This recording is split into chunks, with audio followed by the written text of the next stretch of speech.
Hello dear student, welcome. तो ये university based paper है, राइट। तो 15 मार्क का समय आता है, ये एमकॉम वाले का समय। तो टीवाई बीकॉम बैफ सबको आता है, ओके। तो जयदीप नाम का बंदा है, उस बंदे ने 2 घर लिया है। तो he has 2 residential house property. कितना घर है? 2 घर है।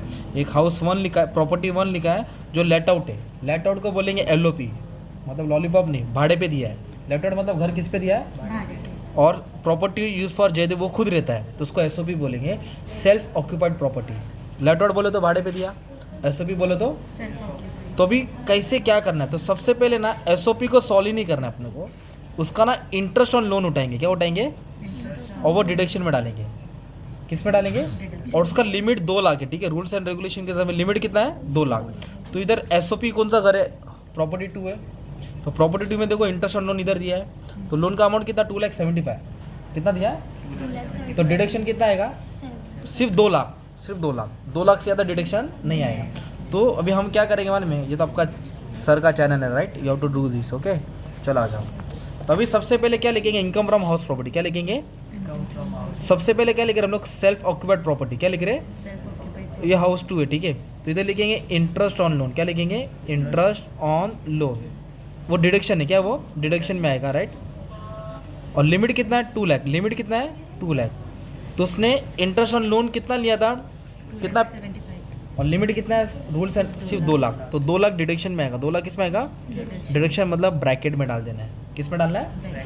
तो SOP का सिर्फ इंटरेस्ट ऑन लोन डिडक्शन में आएगा। मतलब ये पूरा कॉलम सॉल्व हो गया तुम्हारा। अभी सॉल्व किसको करना है? LOP को। सॉल्व किसको करना है? तो इधर बहुत अजीबो गरीब दिया है। फेयर रेंट भी दिया है, म्युनिसिपल वैल्यूएशन भी दिया है, स्टैंडर्ड रेंट भी दिया है, और एक्चुअल रेंट नीचे दिया है। ऐसा बच्चों को क्या लगेगा कि दिया ही नहीं एक्चुअल रेंट ना। तो फेयर रेंट इतना होता है, गवर्नमेंट के हिसाब से कितना वैल्यूएशन है, स्टैंडर्ड रेंट मतलब क्या रेंट चार्ज कर रहा है, और रेंट पर मंथ मतलब कितना मिला। तो चारों दिया। क्या दिया इसमें? चारों दिया। तो पहले आपको ना पहले इसका सिस्टम बता देता हूँ। देखो, ये फेयर रेंट और ये म्युनिसिपल वैल्यूएशन, ये रेड पेंट कलर का ना तुमको याद करना है। तो मान लो फेयर रेंट 10 लाख है, म्युनिसिपल वैल्यूएशन 12 लाख, तो दोनों में बड़का लेंगे। बड़का कौन है? 12 लाख। तो 3 लाइन समझ गया? फेयर रेंट लिखने का, म्युनिसिपल वैल्यूएशन लिखने का, दोनों में क्या उठाएंगे? बड़ा वैल्यू। तो दोनों में बड़ा कौन है? 12 लाख है। फिर स्टैंडर्ड रेंट लिखने का। क्या लिखने का? फिर दोनों में छोटा उठाएंगे। स्टैंडर्ड रेंट मतलब छोटा उठाना है। अभी दोनों तो सेम है, तो छोटा 12 ही लाख होगा। फिर एक्चुअल रेंट लिखेंगे। क्या लिखेंगे? मान लो 1.5 लाख रेंट मिल रहा है इसको, और साल में कितना महीना रहता है? 12, तो 18 लाख होगा। तो 12 और 18 में बड़ा उठाना है। क्या उठाना है? तो आपको ग्रॉस एनुअल वैल्यू मिलेगा। क्या मिलेगा? तो जहाँ स्टैंडर्ड है वहाँ छोटा उठाना है, बाकी ऊपर नीचे बड़ा ही उठाना है ना। तो अभी बाकी बारी आई, तो हमारी सम की बारी आई। तो फेयर रेंट कितना दिया? 20 लाख। तो हम यहाँ लिखेंगे 20 लाख। क्या लिखेंगे यहाँ? 20 लाख। और म्युनिसिपल वैल्यूएशन कितना दिया? 24 लाख। इधर लिख देंगे 24 लाख। दोनों में क्या उठाएंगे? Higher value. क्या उठाएंगे? तो दोनों में बड़का कौन है? 24। शाबाश। तो 24 लाख मेन हीरो हो गया ना यार। स्टैंडर्ड रेट कितना दिया? 18 लाख। स्टैंडर्ड रेट कितना दिया? तो इधर लिखेंगे स्टैंडर्ड रेट 18 लाख। 18 लाख। तो जब भी स्टैंडर्ड रेट आएगा मतलब छोटा उठाना है। क्या उठाना है? अगर इधर बड़ा उठाए ना, तो इधर क्या उठाने का? छोटा। स्टैंडर्ड रेट में लोएस्ट उठाएंगे। तो दोनों में छोटा कौन सा है? 18 लाख लिखेंगे। क्या लिखेंगे इधर? 18 लाख। तो अपने पास जगह नहीं है, छोटे में लिखता हूँ कि 18। सिंपल। 18 लाख आ गया। ये कितना हो गया? 18 लाख। अब इधर एक्चुअल रेंट कितना मिला उसको per month? 2 lakh per month बोला। क्या बोला? तो 2 लाख को इंटू क्या करेंगे? 12, तो आएगा 24 लाख। कितना आएगा? 24 लाख। तो 18 और 24 में बड़ा कौन है?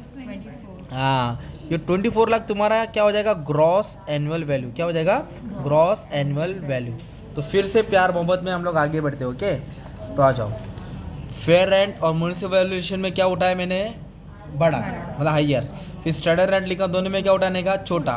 फिर एक्चुअल रेंट महीने में दिया रहेगा, डायरेक्ट दिया रहेगा, दोनों में क्या उठाएंगे? बड़ा। तो उसको बोलेंगे ग्रॉस एनुअल वैल्यू। क्या बोलेंगे उसको? फिर इसमें से municipal tax paid bye owner minus करेंगे। जो भी टैक्स पेड किया रहेगा, क्या माइनस करेंगे? Municipal tax paid bye owner दिया रहेगा तो माइनस करेंगे। तो आपको फिर मिलेगा NAV। क्या मिलेगा? नाव, टाइटैनिक वाली नाव। तो हमारे वाले समय देखेंगे कि अपने पास म्युनिसिपल वायलेशन है क्या? Municipal tax. तो इधर है municipal tax paid by tenant. Owner ने पे किया क्या? नहीं। तो इसको नहीं लेने का रहता है। अगर ओनर ने पे किया तो ही लेस करना है। तो मैं इधर हेडिंग क्या डाल रहा हूँ? Municipal tax paid bye owner. नहीं दिया इसलिए डैश मार दिया ना यार। तो यही 24 लाख कैरी फॉरवर्ड कर दिया नीचे। तो इसको बोलेंगे नाउ नेट एसेट वैल्यू, क्या बोलेंगे, net asset sorry net annual value, क्या बोलेंगे, नेट एनुअल और म्युनिसिपल टैक्स पेड ओनर के पहले क्या आएगा, ग्रॉस एनुअल वैल्यू, क्या बोलेंगे इसको। ये दूसरा वाला क्वेश्चन में जो ग्रॉस था उसमें म्युनिसिपल टैक्स पेड पे ओनर दिया था, तो इसलिए माइनस करके क्या है, नेट आया ना, एनएवी आया ना, तो ये एनएवी तक मेन खेल था, राइट। तो जैसे हाउस 1 को हमने सॉल्व किया था, क्या डायरेक्ट डिडक्शन डाला ना, कितना दिया था 2,75,000, पर लिखा कितना अपन ने 2 लाख रूल के हिसाब से।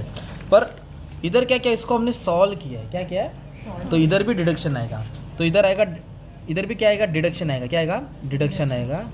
और किस में आएगा, अंडर सेक्शन 24, अंडर सेक्शन, तो इधर 2 डिडक्शन आएगा, एक तो इंटरेस्ट ऑन लोन आएगा, क्या आएगा, तो इधर दिया है देखो, interest on loan LOP let out कितना दिया, 1.5 लाख, कितना दिया, तो 1.5 लाख लिखेंगे। डिडक्शन मतलब क्या आएगा, माइनस, डिडक्शन बोले तो माइनस। और एक क्या है, स्टैंडर्ड डिडक्शन, जैसे सैलरी में स्टैंडर्ड डिडक्शन 50,000 होता है ना, सैलरी में कितना होता है, तो हाउस प्रॉपर्टी में 30% होता है ऑफ एनएवी, हाउस प्रॉपर्टी में कितना होता है 30% ऑफ एनएवी, मतलब 24 लाख का कितना परसेंट निकालेंगे, 30%, तो कितना आ गया भाई, 7,20,000, 7,20,000, ये भी क्या आएगा, माइनस।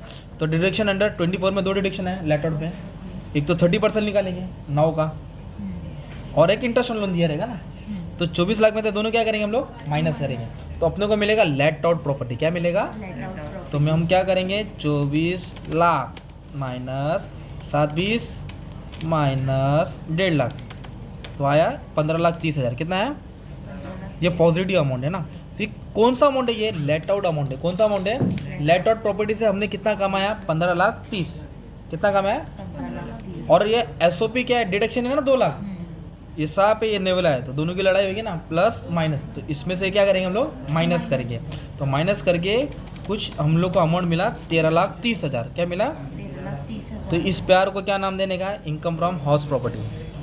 तो इनकम फ्रॉम हाउस प्रॉपर्टी दोनों, एक सेल्फ है और एक लेट आउट है, सेल्फ को डायरेक्ट डिडक्शन डालने का, लेट आउट को खेला ना हमने, तो जैसे ये वाला सम देखेंगे तो ये 9 था 17,88,000, तो उसके ऊपर कितना परसेंट डिडक्शन आएगा, 30%, तो 30% निकल के ये आया, और इंटरेस्ट ऑन लोन क्वेश्चन में 2 लाख दिया था, तो इसमें तो दोनों क्या करेंगे हम लोग, माइनस करेंगे, तो ये आया इनकम फ्रॉम लेट आउट से, तो इसमें से ये क्या करेंगे, माइनस करेंगे, इसमें से क्या करेंगे, तो ये इनकम आया फ्रॉम हाउस प्रॉपर्टी ना यार, सो सिंपल। बस में इसका स्क्रीनशॉट लेके रेड पेन वाला याद कर लेने का ना यार। पर अभी कहानी खत्म नहीं है दोस्त, पिक्चर बाकी है, क्योंकि टेबल के बाद एडिशनल इन्फॉर्मेशन दिया है, रिसीव आवत, ये रिसीव की स्पेलिंग गलत की भाई लोग ने, रिसीव्ड आएगा, क्या आएगा, रिसीव। इनकम फ्रॉम लॉटरी मतलब पैसा आवत है, पैसा आवत है मतलब क्या हो गया, अदर सोर्स हो गया ना, तो 2 पैसा आ रहा है और एक इन्वेस्टमेंट मतलब जा रहा है, तो जो आ रहा है वो अदर सोर्स है और जो जा रहा है वो डिडक्शन में आएगा। तो डिडक्शन को बताओ, पहले 2 को पढ़ते ना, तो एक इसको क्या है मालूम है क्या, सेविंग बैंक से इंटरेस्ट आया और एक लॉटरी से आया, तो चाहे सेविंग बैंक से आवे, चाहे एफडी से आवे, चाहे इंटरेस्ट ऑन डिबेंचर आवे, इंटरेस्ट ऑन डिपॉजिट, सब टैक्सेबल है, क्या है, टैक्सेबल बोलो तो अमाउंट लिखने का ना, लॉटरी से कमाओ, केबीसी से कमाओ, सब टैक्स देने का ना, तो कितना टैक्सेबल है सेविंग का, 35,000, कितना है 35,000 इधर आएगा टैक्सेबल। लॉटरी से कितना कमाया भाई ने, लॉटरी से कमाया 15,000, कितना कमाया, वो भी टैक्सेबल आएगा। तो टोटल उसका अदर सोर्स से कितना हो गया, 50,000, अदर सोर्स से कितना हो गया, तो ये इनकम कौन सा है, हाउस प्रॉपर्टी, और ये कौन सा इनकम है, अदर सोर्स। अब इन दोनों को जोड़ेंगे तो टोटल इनकम मिलेगा ना, इन दोनों को जोड़ेगा तो क्या मिलेगा, टोटल इनकम। तो टोटल इनकम कितना हो जाएगा, 13,30,000 पे 50 ऐड करूंगा तो 13,80,000 हो जाएगा, कितना हो जाएगा 13,80,000। तो अदर सोर्स मतलब पैसा आवत है दूसरी जगह से ना। अभी डिडक्शन अंडर चैप्टर 6 थे, क्या डालेंगे, डिडक्शन अंडर चैप्टर 6 थे। इधर कोई हैंडीकैप भी नहीं बोला है, इंश्योरेंस का भी नहीं बोला है, एजुकेशन लोन भी नहीं बोला है, सिर्फ इन्वेस्टमेंट किया। किधर इन्वेस्टमेंट किया है, पीपीएफ, पब्लिक प्रोविडेंट फंड। जो भी इन्वेस्टमेंट करेगा डिडक्शन में आएगा, किस में आएगा, under section 80C, under section 80, और उसका लिमिट 1.5 लाख याद रखो हमेशा, लिमिट कितना है, 1.5 लाख। और इसने कितना इन्वेस्ट किया, 1.5 लाख, तो मतलब पूरा डिडक्शन में आएगा, राइट। तो इधर डालूंगा मैं इन्वेस्टमेंट इन पीपीएफ, कितना इन्वेस्ट किया था उसने, 1.5 लाख, ओके। और एक डिडक्शन है वो छुपा रुस्तम था, 80TTA, 80TTA, इसको रोटेट करते हैं अपन, रोटेट, हाँ ये देखो छुपा रुस्तम बताता हूँ।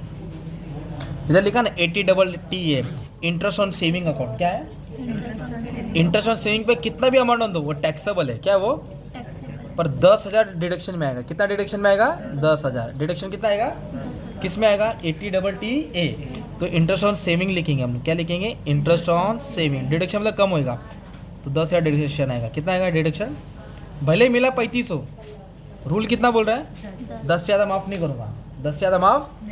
तो टोटल कितना हो गया डिडक्शन, 1,60,000, कितना हो गया। तो इसमें से ये क्या कर देंगे, माइनस कर देंगे, आपको मिलेगा ना नेट टैक्सेबल इनकम, क्या मिलेगा, नेट टैक्सेबल 20 मार्क जमा हो गया तुम्हारा भाई, 20 मार्क जमा। सिंपल सिंपल डिम्पल खत्म हो गया। तो अपना कौन सा लेसन हो गया, हाउस प्रॉपर्टी वाला सम मस्त में सॉल्व हो गया ना यार, थोड़ा खतरनाक था, अच्छे से इसका स्क्रीनशॉट ले लो। 10-20 सम सॉल्व कर दिया यार तुम्हारे लिए, ठीक है। And all the best and thank you very much, दुआ में याद रखना।